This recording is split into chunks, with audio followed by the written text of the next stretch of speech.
Hi everyone, it's Sunday and I'm here on the Senate floor where most of the action is going to happen this upcoming week. I want to spend a few minutes talking to you about HB1, which is the budget bill and is pretty much the main piece of business that we're going to be working on this upcoming week.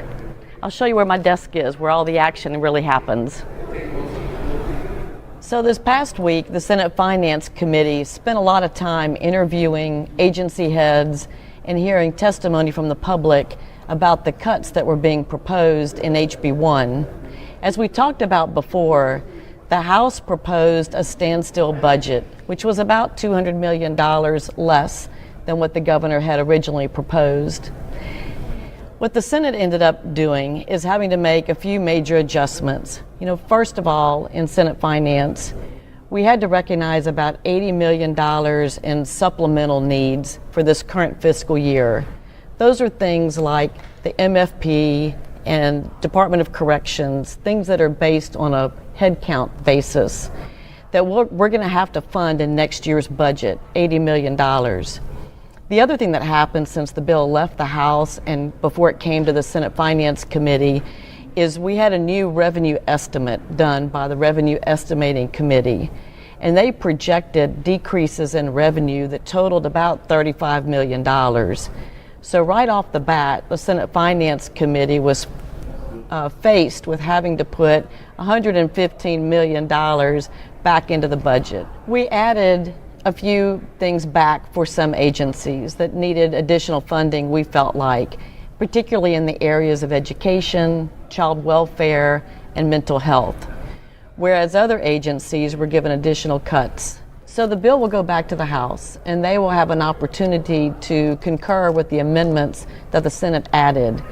Should they not concur, which is the most likely scenario, then the bill will go to a conference committee, which consists of 3 House members appointed by the Speaker, 3 Senate members appointed by the President, and those 6 individuals then will negotiate a compromise.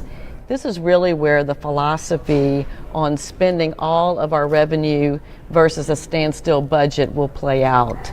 And really, it's not uncommon for big bills to go to conference committee. So we'll see what happens. I'm expecting a favorable outcome, and I do believe that we're going to move more towards a standstill budget and not spend all of the revenue that we're currently forecasting for next year. The good news is TOPS is still fully funded in the current budget, and we're taking care of a few real critical bills here at the end. The criminal justice reform package is continuing to move through the legislature. I believe we have 6 bills of the 10 still to vote on in the Senate, and I believe those have a high likelihood of passing. There was a lot of work done this session about both budget reform and tax reform, but big bills are difficult to pass sometimes in the first year. My statutory dedication bill, I think, was well received, but politically it's very difficult to undedicate certain funds. But we're going to continue the conversation with a task force that will be set up to look at that over this next year. Likewise, on the revenue side, there were several revenue neutral bills that would have restructured our tax system that ironically passed the House, which is controlled by the Republicans, and then was killed in the Senate Revenue and Fiscal Affairs Committee. But we're going to continue to work on those things because they're important, and I believe that everyone wants to do what's best for the state of Louisiana. So I appreciate your input and your mail, and we'll continue to work with you all in the interim as we finish up this session and look forward to next year. So thank y'all very much. Look forward to hearing from you and seeing you back in the district.